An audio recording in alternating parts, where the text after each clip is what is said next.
सोबत असेल जाणीव. रोखोक बातम्यांसाठी पाहत राहा जाणीव मराठी. होऊ द्या जाणीव. लाईक करा, शेअर करा आणि सबस्क्राईब करा आपल्या हक्काचे चॅनल जाणीव मराठी.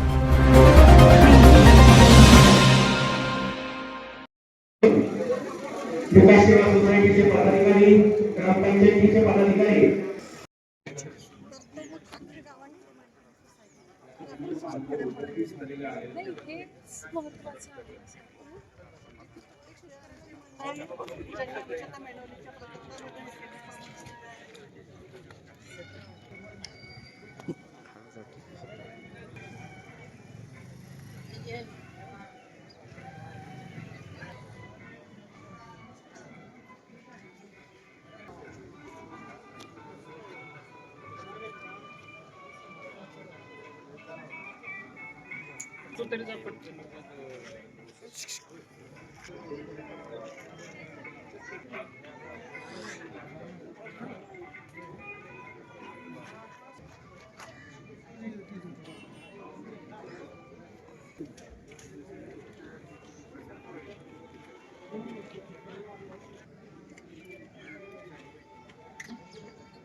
अध्यक्षांचे वडील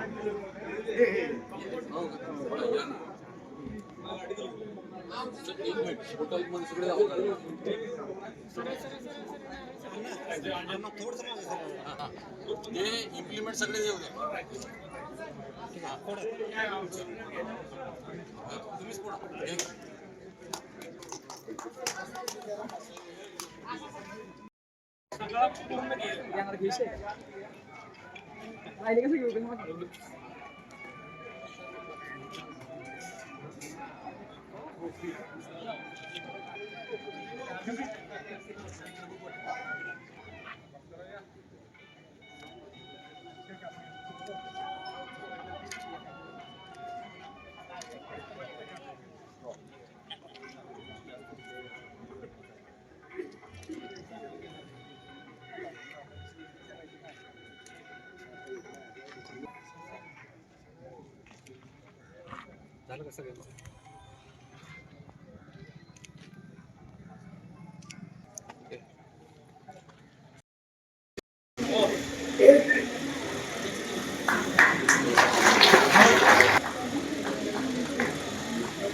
कार्यक्रमाला प्रमुख पाहुणे म्हणून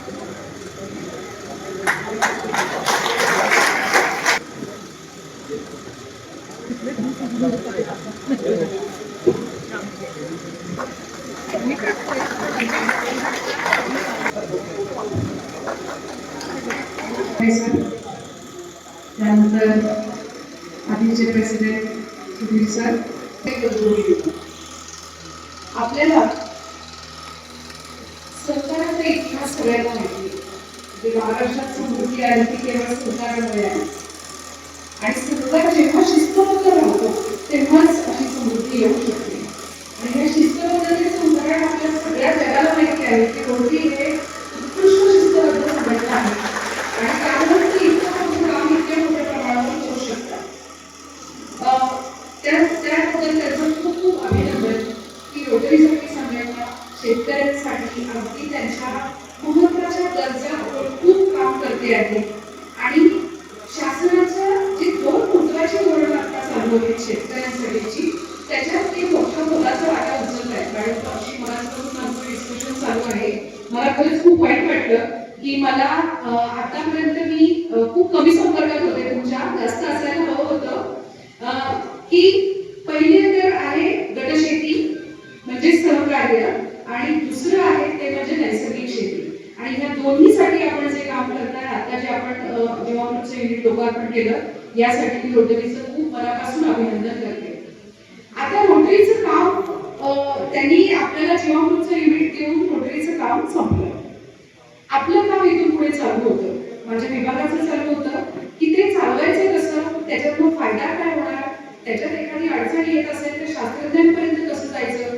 हे माझा विभाग सांगेल तुम्हाला पण हे सहकारी तत्वावरती व्यवस्थित चालवणं शेवटच्या माणसापर्यंत त्याचा फायदा पोहोचला पाहिजे यासाठी शिस्तबद्ध प्रयत्न करणं हे आपलं काम आहे खूप वेळा आपल्याकडे आपल्या समाजात अशा गोष्टी घडतात की आपल्याकडे एखादी गोष्ट आली की आपण त्याचं महत्त्व विसरून जातो किंवा शिस्तबद्धपणानं काम करणं विसरून जातो इंग्रजांनी राज्य फक्त शिस्तीच्या जोरावर केलं आपल्याकडे बरोबर आहे आणि आपल्यामध्ये जर शिस्त आपण आणू शकलो तर आपण जगावरती राज्य करू शकतो इतकी लोकसंख्या आपल्याकडे आहे इतकं ज्ञान आपल्याकडे आहे आणि इतक्या मोठ्या प्रमाणात काम करण्याची जिद्द सुद्धा आपल्याकडे आहे त्यामुळे हे आपण केलं पाहिजे आता सर्वात महत्त्वाची गोष्ट येते की त्यांनी आपल्याला खूप सारी यंत्र अवजारं दिलेली आहेत आणि ती सहकारी तत्वावर वापरण्यासाठी दिलेली आहे साहजिकच आहे की आपण सोसायटी ही अवजारं शेतकऱ्यांना भाडे तत्वावरती देणार आहे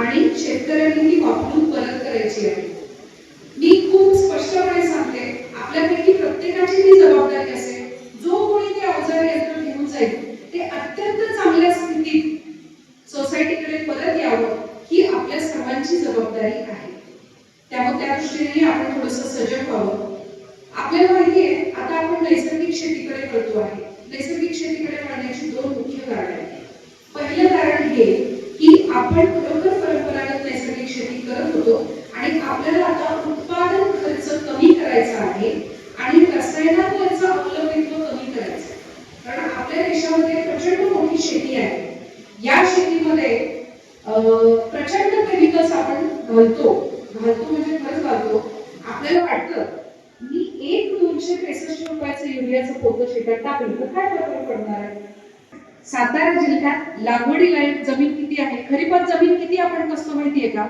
4 लाख हेक्टर किती 4 लाख हेक्टर ओके त्या 4 लाख हेक्टर मध्ये 1 लाख टन खत आपण दरवर्षी होतो किती आपण आपल्या डीएपीचं होतं किंवा आपल्या रासायनिक खतांची पोती समाविष्ट आहे आपल्यापैकी एकाला 1 पोतं कमी करू शकलो आपण तर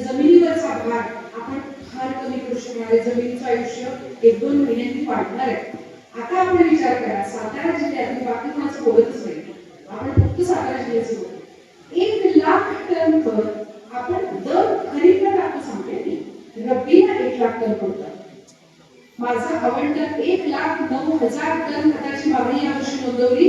त्यात शासनानं मंजूर केलेली मागणी 1,02,000 टनाची आहे आणि तेवढं खत आलेलं आहे. त्यातलं 97,000 टन खताची विक्री झालेली आहे आतापर्यंत 1 एप्रिल पासून. आणि हे खरीपला आणि रब्बीला आपण दोन्ही सीझन मध्ये मिळून एका वर्षामध्ये 2 लाख टन खत, म्हणजे एका हेक्टरमध्ये आपण किती खत घालतो, किती केमिकल घालतो, बरोबर आहे.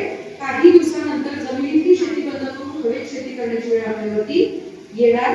कारण 25-50 वर्षानंतर आपल्या शेतीत उकरून खत आपण विकू शकतो, उकरून उद्या करून.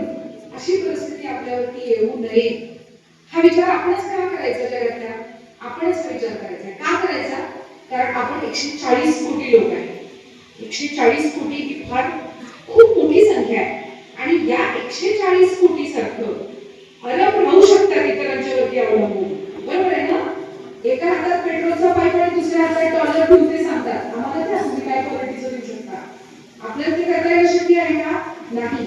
आपल्या देशातल्या सर्व शेतकऱ्यांना आपणच खाऊ घालू शकलं पाहिजे आणि आपण कायमस्वरूपी अन्नधान्यामध्ये स्वयंपूर्ण असलं पाहिजे. ही आपली सर्वात मोठी रिक्वायरमेंट आहे आणि ती तहया पृथ्वीच्या साधना आहे.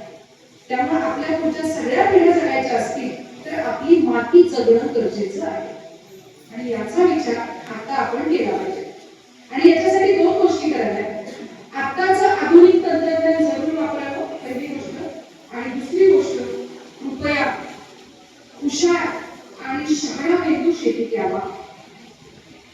येत ना गावात शेती म्हणून करतो जो शाळेत जात नाही किंवा गेला नाही, ज्याला शाळा शिकायची नाही तो शिकतो, बरोबर आहे ना. आपल्या मुलांना आपण काय सांगतो, मला फुलानं माती ओढायला लागली, तू हे करायचं काहीही कर, शेती करू. म्हणून खूप वेळा आपल्यावरती खूप प्रकारच्या चुकीच्या कंपन्यांची मानसिक गुलामगिरीची वेळ येते. म्हणजे मी शासकीय अधिकारी असून सुद्धा खूप स्पष्ट बोलते, कारण माझा संपर्क थेट मातीशी आहे आणि ती वाचवणं हे माझं पहिलं काम आहे.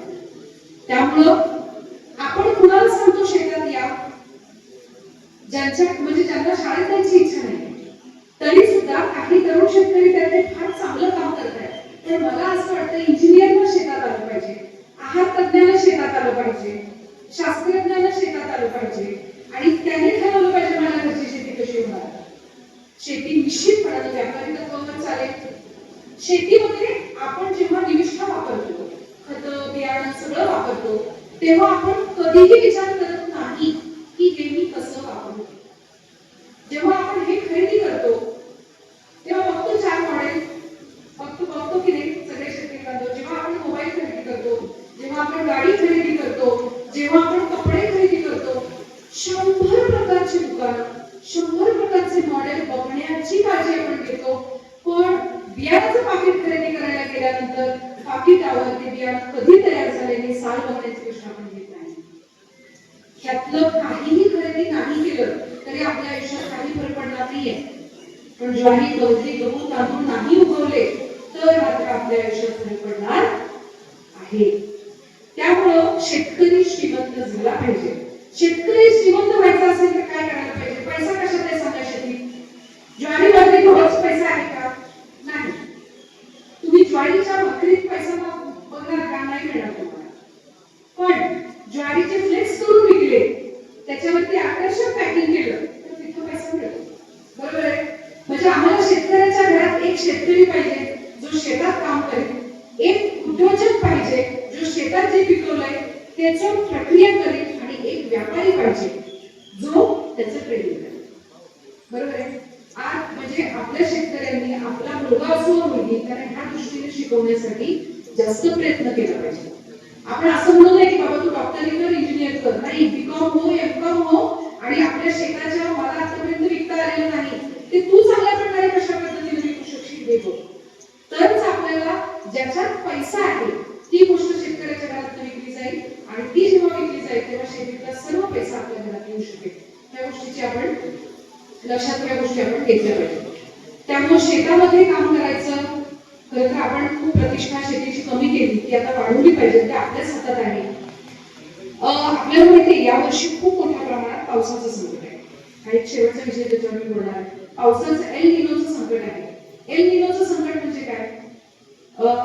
आपल्या देशात पाऊस कशामुळे पडतो? तो मान्सूनच्या वाऱ्यामुळे पडतो. ते तिकडे प्रशांत महासागरात तापमान किती आहे त्याच्यावर ठरतं आपल्या देशामध्ये पाऊस किती पडणार. आणि तिथं यावर्षी थोडासा प्रॉब्लेम झालेला आहे साध्या भाषेत सांगायचं तर. त्यामुळे आपल्याकडे जून सुरू होऊन सुद्धा पाऊस आलेला नाही, अजूनही पाऊस आलेला नाही. परंतु हा पाऊस पडेल 90% कदाचित पडेल, 84 ते 90% पाऊस यावर्षी पडेल. पण हा हळूहळू पडला तर आपल्याला उपयोगी पडेल. एकदम सरळ पडून गेला तर काय करायचं? बरोबर आहे. आपल्या शेती करण्याचं तंत्रज्ञान हे त्या पद्धतीने बदललं पाहिजे. आपली शेती जर पावसावर अवलंबून असेल तर पावसाचा प्रत्येक थेंब माझ्या शेतात जो पडतो तो शेतातच राहिला पाहिजे, तो वाहून सुद्धा गेला नाही पाहिजे आणि सूर्यप्रकाशाने त्याची वाफ पण नाही झाली पाहिजे. ह्या गोष्टींची काळजी शेतकरी बांधवांनी घेणं फार गरजेचं आहे. त्यासाठी आपल्या विभागाचे सर्व लोक आपल्याला सांगत असतील पीबीएफ वर पेरणी करा, आपण बियाणं घेताना काळजी घ्या, त्या बियाणाची उगवण क्षमता तपासणी करा. घेतले इथे उगवण क्षमता तपासणी झाली असेल, सगळ्यांची झाली असेल, बरोबर आहे ना? प्रत्येक कुठे एक गाव एक तंत्रज्ञानासाठी कुठलं गाव निवडले तुम्ही? हेच गाव निवडलंय, बरोबर आहे ना? आपण 300 गावांमध्ये प्रयोग करतोय जिल्ह्यातल्या 1700 पैकी. एक गाव आणि एक तंत्रज्ञान आपण असं निवडू जे 100% शेतकरी फॉलो करतील. म्हणजे तुम्ही एक तंत्रज्ञान आमच्या सहाय्यक कृषी अधिकाऱ्यांनी निवडावं. उदाहरणार्थ बीबीएफ वर पेरणी करणार. तुमच्या गावामध्ये जर 400 हेक्टर क्षेत्र सोयाबीनचं असेल तर सर्वच्या सर्व क्षेत्र बीबीएफ वर पेरणी झालं पाहिजे. तरच अख्ख्या गावातलं पाणी जे वरून पडणार आहे ते आपण वाचवू शकू. ते पाणी मोठ्या प्रमाणात थोड्या वेळात पडलं तर ते वाहून जाणार नाही किंवा पिकांचं नुकसान त्यामुळे होणार नाही. पाऊस कमी कालावधीत जास्त पाऊस जरी पडला तरी त्याच्यामुळे पिकाचं नुकसान आपलं होणार नाही आणि उत्पन्न आपण कमी पावसात सुद्धा टिकवून ठेवू शकतो. अशा प्रकारचं तंत्रज्ञान कृषी विभागामार्फत दिलं जाते. आपण सगळे सुज्ञ शेतकरी आहोत. म्हणजे मराठवाडा असो विदर्भ असो त्याच्यापेक्षा आपण कितीतरी पुढारलेले आहे, खूप पुढारलेले आहे. म्हणजे आम्हाला जेव्हा मी आमचे फार्मर आयडी का निघत नाही याचा मी शोध घेण्याचा प्रयत्न केला. म्हणजे कलेक्टर साहेबांची टीम आमची टीम आम्ही खूप प्रयत्न केला की फार्मर आयडी आपल्या निघत नाही. साताऱ्याचं पर्सेंटेज फार्मर आयडीचं माहिती ना? फार्मर आयडी भेटतो की आपल्याला? किती लोकांनी काढले फार्मर आयडी? ऍग्रीस्टॅट फार्मर आयडी किती लोक? 40% तरी सुद्धा निघत नाहीये. त्याचं कारण असं आहे की 25% पेक्षा जास्त सातबारे हे महिलांच्या नावावर आहे. ही आपल्यासाठी अभिमानाची गोष्ट आहे. पण आता प्रश्न आलाय की त्या महिलांचेच फार्मर आयडी आपण काढलेले नाही. ते काढलं पाहिजे कारण फार्मर आयडी हा मालकीचा पुरावा आहे. फार्मर आयडी करताना सातबाऱ्यावरती समजा 5 लोक असतील, 6 लोक असतील, 6 एकर जमीन आहे आणि एकाच फार्मर आयडी एकच शेतकरी शेती करत असतो, बाकी शिकत असतात किंवा हे करत असतात. एकानंच ते 6 एकर जमीन लावून फार्मर आयडी काढला तर तो कोर्टात कुठेही प्रूव्ह करू शकणार नाही की फार्मर आयडी 6 एकर जमीन आहे म्हणून तो 6 एकरचा मालक आहे. बिलकुल नाही. पण पुढच्या वर्षीपासून आता तो प्रयोग कोल्हापूर आणि या 2 जिल्ह्यांमध्ये सुरू झालाय. पुढच्या वर्षीपासून आपल्या जिल्ह्यात सुद्धा सातबारा दाखवून खत मिळेल. सातबाऱ्यावरती जेवढे शेतकरी आहेत तेवढ्यांचा फार्मर आयडी असेल तर तेवढ्या संपूर्ण एरियाचं खत मिळेल. कारण खताची वेबसाईट ही फार्मर आयडीशी जोडलेली जाणार आहे. त्यामुळे महिला असो वा पुरुष आपल्या गावामध्ये 100% फार्मर आयडी हे निघालेले असले पाहिजे. मला असं वाटतं की आपण केवळ आणि केवळ एकमेकांना सहकार्य करूनच पुढे जाऊ शकतो. कारण आपलं लँड होल्डिंग 70 गुंठे आहे. 7 हेक्टर लँड होल्डिंग मराठवाड्यामध्ये आहे. एका माणसाची 7-7 हेक्टर जमीन आहे. आपण 70 गुंठ्याचं लँड होल्डिंग आहे. एक शेतकरी कधीच एक्सपोर्ट करू शकणार नाही. पॉलिहाऊस वगैरे करत नसेल तर एक शेतकरी कधीच आपण एक्सपोर्ट करू शकणार नाही. एक शेतकरी मोठ्या प्रमाणात पैसा मिळवायचा असेल आता 1 एकरच्या शेतकऱ्याला पण त्याला शक्य नाही. पण 10 शेतकरी, 20 शेतकरी, 100 शेतकरी एकत्र आले तर मात्र उत्पादन खर्च वाचवू शकतात आणि उत्पादन खर्च जर आपल्या 25-30% कमी होत असेल तर साहजिकच आपलं उत्पन्नही वाढणार आहे आणि वाढलेल्या उत्पन्नाचं आपण एकत्रित मार्केटिंग करू शकलो तर मात्र आपल्याला निश्चितपणे सर्वात जास्त फायदा मिळणार आहे. त्यामुळे बाकी काही असेल तर ते बाजूला ठेवून शेती आणि शेतकऱ्यांनी एकत्र राहिले पाहिजे. रोटरी सारख्या संस्थांच्या माध्यमातून आपल्याला जी यंत्रणा अवजारं मिळालेली आहेत त्याचा खूप चांगला उपयोग आपण सगळ्यांनी करूया. सर्वात महत्त्वाची गोष्ट, हवामान बदलामुळे जे परिणाम होत आहेत त्या परिणामांचा अभ्यास करण्यासाठी आणि योजना राबवण्यासाठी आपलं गाव निवडण्यात आलं आहे, हे मी आता जाहीररित्या आपल्याला सांगते. विद्यापीठाला आपल्याला हे खुले समृद्ध गाव म्हणून दत्तक घेतलेलं आहे, तर ते गाव प्राधान्याने निवडावं असं होतं. पण आता फक्त गाड्या वाजवून चालणार नाही, कारण त्याच्यात पैसा काही फार मिळणार नाही तुम्हाला गावाला. तंत्रज्ञान आणि काम मात्र सगळ्यांना करावं लागेल. तर ते आपण सगळे मिळून ते काम करूया. त्याची एखादी दुसरी बैठक अजून सुद्धा होईल. योजनेच्या सर्व डिटेल्स तुम्हाला सर्वांना सांगितल्या जातील. पण माझी अपेक्षा आहे या कार्यक्रमाला जसे आले तसे तंत्रज्ञानाचा जेव्हा कार्यक्रम असतो तेव्हा सुद्धा त्या तज्ञांच्या शास्त्रज्ञांच्या भेटीला सर्व शेतकऱ्यांनी यावं. आपल्या गरीबामध्ये आपण लक्षात ठेवून पडणारा पावसाचा प्रत्येक थेंब आपल्या शेतातच राहिला पाहिजे, आपल्या शेतात मुरला पाहिजे, यासाठी आपण सर्वजण प्रयत्न करूया. आणि कितीही एलिनोचं संकट असलं तरी यावर्षी ठरवून सगळ्यांनी उत्तम उत्पादन घेऊया. सर्वांना खरीप हंगामाच्या शुभेच्छा देते. आणि विभागामार्फत खूप खूप अभिनंदन करते आणि आभार मानते. धन्यवाद. जय हिंद, जय महाराष्ट्र. ठीक आहे, समोर पहा सगळे.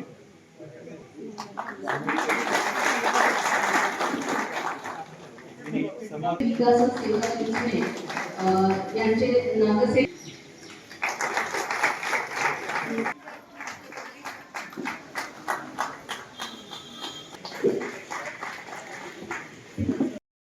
एक रोटेरियन आज त्या ठिकाणी आज चेअरमन पद आज त्यांच्याकडे आहे.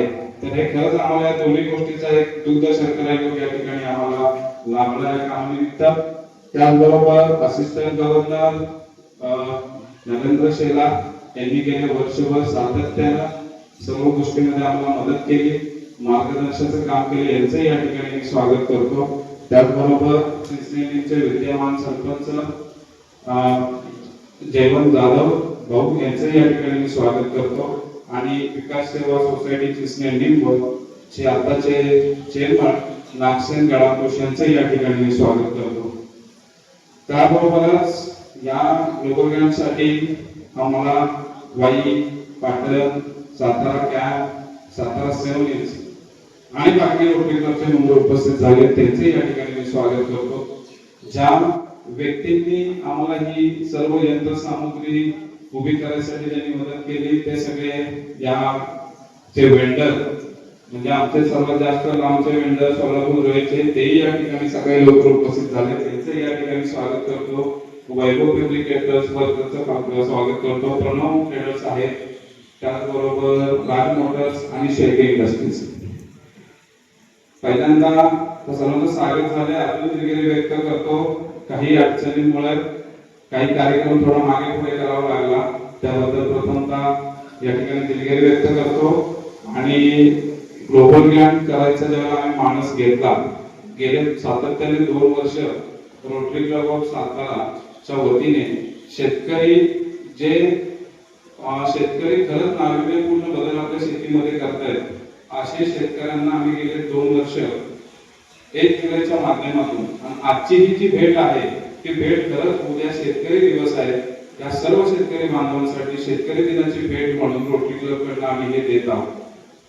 तर सातत्याने 2 वर्ष पुरस्कार देताना त्यांच्या अडीअडचणी आम्हाला बघण्याचा जोरून हे आला, बघण्याची संधी मिळाली.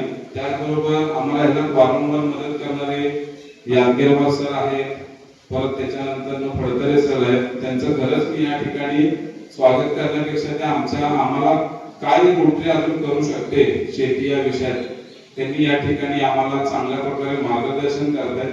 आणि हे करत असताना चिंचनेची आम्ही मॅडम असेसमेंट लीड केली. या ठिकाणी बऱ्याच वेळेला आमच्याकडे 2.5 एकरचं आपलं क्षेत्र आहे आणि बरेच काही लोक आहेत की त्यांच्याकडे यंत्रसामुग्रीचा अभाव असतो. तर या माध्यमातून आम्ही हा निर्णय घेतला की या ठिकाणी काही जी अवजार आहेत ती आपण या ठिकाणी अल्प दरात शेतकऱ्यांना मिळावी. त्याच्याबरोबर काही ठिकाणी आमच्याकडे रस्ते नाही, काही ठिकाणी आम्हाला काही अवजार ही बऱ्यापैकी त्यावेळेला हात पळतो म्हणा किंवा टोकन यंत्र असेल, हे त्यावेळेला आम्हाला मदत करू शकतात. आणि या दोन्ही गोष्टीतून उत्पन्न वाढीचं काम चांगल्या प्रकारे आपल्याला करता येऊ शकतं. चिंचणे निवडायचं कारण एवढंच होतं की या ठिकाणी जो काही शेतकरी समूह गट आहे किंवा ज्या ठिकाणी त्या कार्य करणारे जे काही सर्व ग्रामस्थ आहेत, त्याच्या ज्या ज्या गोष्टींसाठी शेती असू द्या बाकी सगळ्यांनी ज्यावेळेला योजना म्हणा किंवा काही गोष्टींचा त्यावेळेला त्यांनी ज्या ज्या ठिकाणी आलं नाही तर त्या गावानं प्रत्येक गोष्टीला चांगला न्याय दिलेला आहे. आणि असंच एक उदाहरण रोटरीच्या माध्यमातून या पंचक्रोशीमध्ये या बँकेचंही व्हावं हाच एक उद्दिष्ट आपण ठेवलेला आहे. सोसायटी बघायला गेलं तर अजून एक योगायोग म्हणता येईल की आमचा चार्टर 1948 चा जुलै महिन्याचा आणि सोसायटीची स्थापना सप्टेंबर 1948. ही दोन्ही गोष्टी आज सहस्त्र वर्षाच्या पुढे 80 वर्षाच्या पुढे सातत्याने काम करणाऱ्या संघटना आहेत. आणि रोटरी सारखी संघटना अशा संघटनेला काम केल्यानंतर ह्या संघटनेला किती बळ देता येईल याचा एक उद्देश आपण केला होता. आणि त्याचबरोबर गेले 5 वर्ष पाचवी इक्विपमेंट बँक आहे या डिस्ट्रिक्ट मध्ये. आणि यावर्षी आम्हाला खरंच आनंद होतोय की अशा बऱ्याच गोष्टी रोटरीला करता आल्या आणि त्याच्यामध्ये माझा एक काहीतरी सहभाग मला नोंदवता आला. माझी विनंती एवढीच आहे, हे सर्व करत असताना आणखी काही लोकांची या ठिकाणी नावं घेणं मला क्रम प्राप्त आहे. ते म्हणजे शॉर्लेट हॉल US बेस आहे आणि त्यांनी या ठिकाणी $10,000 म्हणजे 10 लाख एवढं जे काही डोनेशन आहे ते या ठिकाणी या प्रकल्पाला त्यांनी दिले. तर त्या ठिकाणी असणाऱ्या आमच्या रोटरी नीलाशा मॅडम आहेत तर त्यांचेही मी खूप खूप आभार या ठिकाणी मानतो की त्यांनी आमच्या प्रोजेक्टला न्याय दिला आणि त्यांनी आम्हाला सहकार्य केलं. त्याचबरोबर 3150 म्हणून डिस्ट्रिक्ट आहे आमचा, त्या ठिकाणी असणारे वल्लमणी रवी वल्लमणी याही यांच्या डिस्ट्रिक्टने आम्हाला $5,000 म्हणजे 5 लाख रुपयाचं आपल्या रकमेमध्ये डोनेशन दिलेलं आहे. या दोन्ही डिस्ट्रिक्टचा आणि क्लबचं मी या ठिकाणी आभार मानतो आणि त्यांना खरंच त्यांनी सहकार्य केल्याबद्दल कृतज्ञता व्यक्त करतो. त्याचबरोबर रोटरी क्लब ऑफ साताराचे पण काही सदस्य आहेत आणि रोटरी क्लब सातारा यांनी $6,176 दिले. म्हणजे सरासरी 6 लाख रुपयाच्या आसपासचं जे काही डोनेशन आहे ते ह्यासाठी दिलेलं आहे.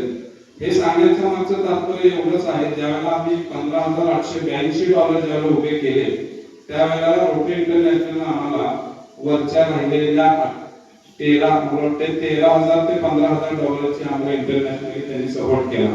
अशा प्रकारे the rotary foundation, rotary club Satara, Charlotte hall आणि डिस्ट्रिक्ट 3150 असं मिळून हा प्रकल्प आपला $33,882 म्हणजे इंडियन रुपीज म्हणजे आपल्या रकमेमध्ये 32,18,790 रुपये एवढ्या किमतीचा हा प्रोजेक्ट या ठिकाणी संपन्न होतो.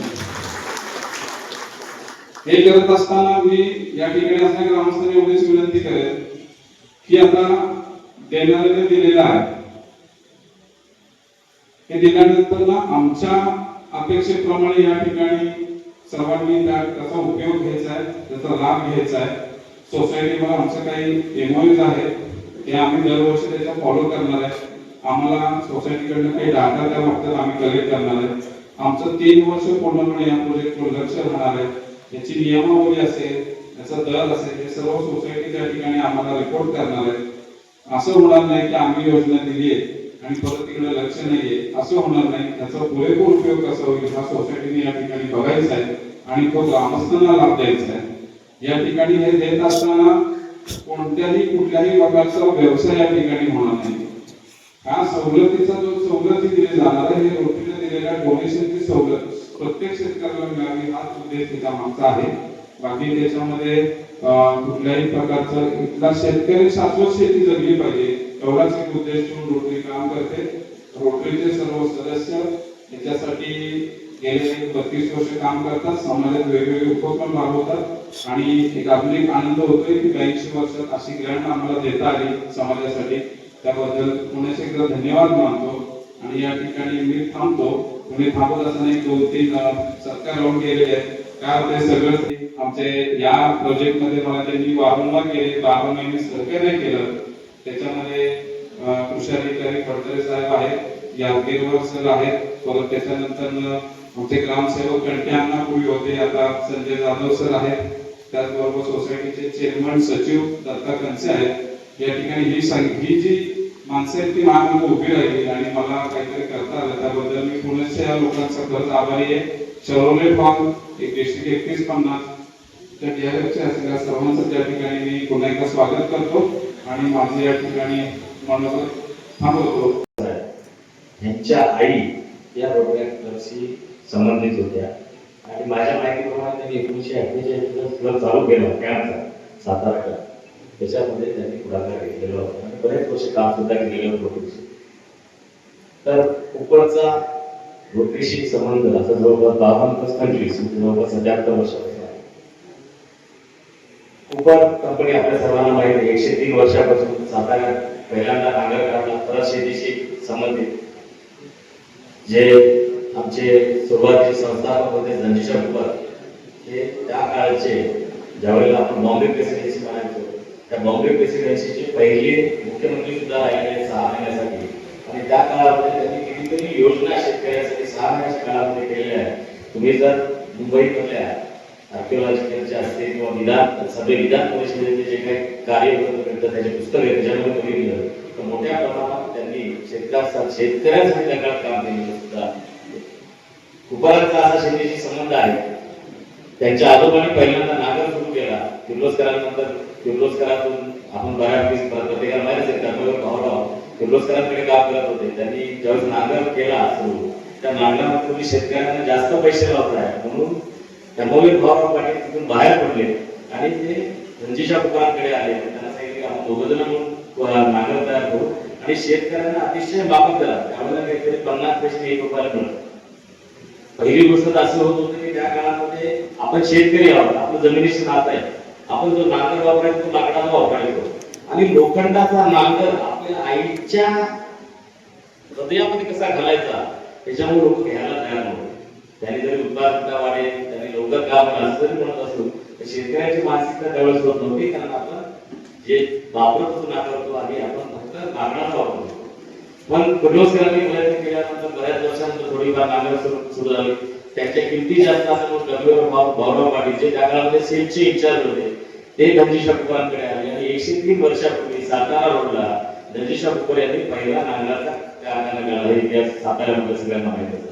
आणि 103 वर्षानंतर आज त्यांचे नातू आमचे जे चेअरमन संचालक आहेत सध्याचे अध्यक्ष आहेत फरोख कुपर साहेब यांचं स्वप्न होतं की माझ्या आजोबांनी नांगर केला मी या ट्रॅक्टर केला पाहिजे आणि या वर्षामध्ये आपण ट्रॅक्टर सुद्धा चालू केला आणि तो ट्रॅक्टर रोटरॅक्टच्या मदतीने आपल्या कुपर साहेब हे फक्त उद्योजक नाही या समाजाशी मांदिलकी असणारे लोक. आज आमचे 13 कारखाने 4000पेक्षा जास्त लोक साताऱ्यामध्ये काम करतात. साताऱ्यासारख्या रुरल भागामध्ये ग्रामीण भागामध्ये 98% लोक आपल्या आजूबाजूच्या 50 किलोमीटरच्या परिसरातून येतात आणि या लोकांची बांधिलकी साहेबांनी वेळोवेळी व्यक्त केली आहे. त्याचाच भाग म्हणून रोटरॅक्टच्या निमित्ताने मदत करण्याची संधी त्यांना मिळाली, आम्हाला मिळाली. त्याबद्दल मी रोटरी क्लबचे आभार मानतो. या प्रोजेक्टला जसं आपण फंडिंग केलं त्याच प्रकारे कराडला जी वेणुताई चव्हाण सगळी वेणुताई चव्हाण उप जिल्हा रुग्णालय जे आहे तिथं सुद्धा डोळ्यांच्या उपचारासाठी आता मला मॅन्युअली केले जात होते. तिथं ज्यांनी 37 लाखाचा तिथल्या रोटरी क्लबनी प्रोजेक्ट केलाय त्याला सुद्धा मदत म्हणून उपसाहेबांच्या वतीने 5 लाख रुपये त्यातच मागच्या आठवड्यात तिथं देऊन आलो. तिथला सुद्धा प्रोजेक्ट केला. उपरांची या मातीशी नाळ जोडलेली आहे. आपल्यासारख्या गावामध्ये जेव्हा अशा प्रकारच्या चांगल्या गोष्टी घडतात त्या गोष्टींना बघताना आणि त्याचा एक भाग होताना मला खूप आनंद वाटतो. उपर परिवाराच्या वतीने आपल्या सर्वांचा अभिनंदन करतो. कारण जे आपल्या सोसायटीत असतात अतिशय चांगल्या पद्धतीने चाललेलं मी बघितलेलं आहे. आणि 1948 सोसायटी म्हणजे त्या काळामध्ये सहकार्याचा उपक्रम तिथून सुरू झाला आणि रोटरी क्लबच्या मदतीनं आपण हा आपला केलेल्या कार्यक्रमाचा अजून भाग वाढवत जात आहोत. आणि स्वस्त दरामध्ये माफक दरामध्ये जेव्हा शेतकऱ्यांना सध्या शेतकऱ्यांना हमी भावाचा प्रश्न निर्माण झालेला आहे खतांचं मॅडमने अतिशय चांगलं सांगितलं. आज आपण नैसर्गिक शेतीकडे वापर जाणं आवश्यक आहे. हे सगळं करत असताना जी काय अवजारं लागतं ते रोटरीच्या मदतीने आपल्या सगळ्या गावाला मिळालेली आहे त्याचा आपण नक्की फायदा घ्या. त्याच्याबद्दल माझ्या मनात कुठलीही शंका नाही. या कार्यक्रमाला मला उपसाहेबांच्या वतीने इथं बोलून दिलं. शेतकऱ्यांसाठीच ग्रामीण भागातल्या शेतकऱ्यांच्या आयुष्यामध्ये एक नवीन पालवी फुटत आहे किंवा एक आशेचा किरण निर्माण होत आहे. अशा प्रकल्पाच्या उद्घाटन प्रसंगी मला इथे उपस्थित राहताना खूप आनंद होत आहे. मंचावर उपस्थित अध्यक्ष, मला रोटरी क्लब ऑफ साताराच्या सर्व सदस्यांचं खूप कौतुक वाटत आहे. कारण की मी यांच्याकडे जेव्हा पाहतो तर तेव्हा मी जोशी साहेबांसारखे किंवा धनंजयजींसारखे अत्यंत सिनियर रोटेरियन, तिथपासून किशोर, अभिजित ही सगळी अगदी तरुण आणि यांच्यामध्ये पूर्ण संपूर्ण फळी ज्या एक जण मागच्या वर्षभर ही जे काही काम करत आहेत आणि ज्या उत्साहाने ही सर्वजण आणि त्यांचे सर्व कुटुंबीय त्यांच्या खांद्याला खांदा लावून काम करत आहेत, याचा मला खूप आनंद होत आहे. एकदा त्यांच्या चेहऱ्यावर आल्यानंतर त्यांचा हास्य, त्यांचा आनंद आणि समाधान ही भावना बघून मला खूप आनंद होत आहे. त्याचसोबत मला माझ्या रोटरी संघटनेबद्दलही खूप प्रेम निर्माण होत आहे किंवा त्याच्याबद्दल आणखी आपुलकी निर्माण होत आहे. ही सर्व खरं तर शहरात राहणारी मंडळी, आपल्या आपल्या व्यवसायात काम करणारी मंडळी, कोणी ज्वेलरी शॉप करतो, कोणी डॉक्टर आहे, कोणी शिक्षकी पेशात आहे, कोणाचा व्यापार आहे, अशी सगळी मंडळी आणि आपापल्या क्षेत्रामध्ये अत्यंत स्वावलंबनाने स्वतःच्या भिंतीवरती स्वतःचा व्यवसाय करत आहेत आणि स्वतःचं जीवन मार्गक्रमण करत आहेत. पण हे सगळं करत असताना केवळ स्वतःचा विचार न करता आपल्या आजूबाजूच्या कुठे काही वंचित आहेत का, कुठे काही आवश्यकता आहे का, आपल्या समृद्धतेचा, आपल्या क्षमतेचा त्यांच्यासाठी काही उपयोग होऊ शकेल का, असा त्यांच्यामध्ये संस्कार किंवा असा विचार रोटरीच्या माध्यमातून निर्माण झाला. आणि मग असा एखादा प्रकल्प ज्याच्यामध्ये व्यक्तिगत स्वार्थ काही नाही, यातल्या कोणाला पॉलिटिकली काही पुढचं करिअर करायचंय, त्याची काही पेरणी चालू आहे अशातला विषय नाही, किंवा याच्या माध्यमातून आणखी काही शासकीय काही अनुदान, योजना किंवा पुरस्कार लागायचा आहे असा कुठला स्वार्थ नाही. केवळ आपल्या माध्यमातून आपल्या परिसरातल्या काही मंडळींचं काही हित होईल का यासाठीची त्याची तळमळ ही खूप संघटनेबद्दलच प्रेम देऊन जाते. याचं ठीक आहे, याच्या अनुभवाच्या लोकांना करतायत. मला आठवण येते हैदराबादच्या माझा मित्र रामप्रसादची किंवा रविवर्धनजी यांची. त्यांचा काय स्वार्थ आहे, ते कधी येतील इथे, त्यांना काय इथल्या लोकांशी काय आपली काय जवळीक आहे. पण तरी सुद्धा अशा ठिकाणी सुधीर, स्वाती, किशोर आणि त्यांची टीम चिंचनेर न्यूजच्या ग्रामस्थांसाठी ते काम करतायत आणि त्याच्यासाठी आपण काही मदत केली पाहिजे आणि त्यांना काही आपल्याकडनं काही फंड्सची आवश्यकता आहे असं वाटल्यानंतर त्यांनी त्यांच्याकडचा डीडीएफ उदाहरण म्हणजे रक्कम काही देऊ केली. हा संस्कार त्यांना कुठून मिळाला, तर रोटरीच्या संस्कारातून मिळाला. त्यांचंही एखाद्या वेळेला ठीक आहे, आपण तेलंगणा, महाराष्ट्र सीमावर्ती प्रांत आहोत, भारतीय आहोत, एकमेकाबद्दलचा जिव्हाळा वाटत नाही. पण तो अमेरिकेतला तो जो काही क्लब आहे आणि इथला जो काही डिस्ट्रिक्ट आहे त्यांचं तर मला आणखी कौतुक वाटतं. कधी आयुष्यात भारतात इथला असं नाही, कधी आपल्या लोकांशी त्याचा भाव बंद आहे असं माहिती नाही, पण तरी सुद्धा रोटरीला ते जुळले गेले आणि जगामधल्या प्रत्येक प्रत्येक व्यक्ती हा आपला बंधू आहे, भाऊ आहे आणि त्याच्या मदतीसाठी जे काही करता येईल, जी काही मदत करता येईल असं आपण करावं असं वाटणं, असा जो काही त्यांच्यामध्ये देखील संस्कार रोटरीच्या मनातनं किंवा ही जी काही त्यांच्या मनामध्ये प्रेरणा निर्माण करायचं काम रोटरी केलेली आहे आणि त्या माध्यमातून आज हा प्रकल्प एस्टॅब्लिश होत आहे. रोटरीच्या प्रकल्पाची, रोटरीच्या कार्यक्रमाची जादू पण कशी आहे बघा मित्रांनो. रोटरी क्लब साताराने ह्या प्रकल्पासाठी $6,000 उभे केले आणि त्या $6,000 मधनं जवळजवळ $33,000 प्रकल्प आता या ठिकाणी एस्टॅब्लिश झालेला आहे. ही एक प्रकारची कुठेच न घडणारी जादूच आहे जी की रोटरीच्या ग्लोबल ग्रँडच्या माध्यमातून होत असते. आणि आज या माध्यमातून सर्व क्लबांनी प्रयत्न करावे असा रोटरीचा आग्रह असतो.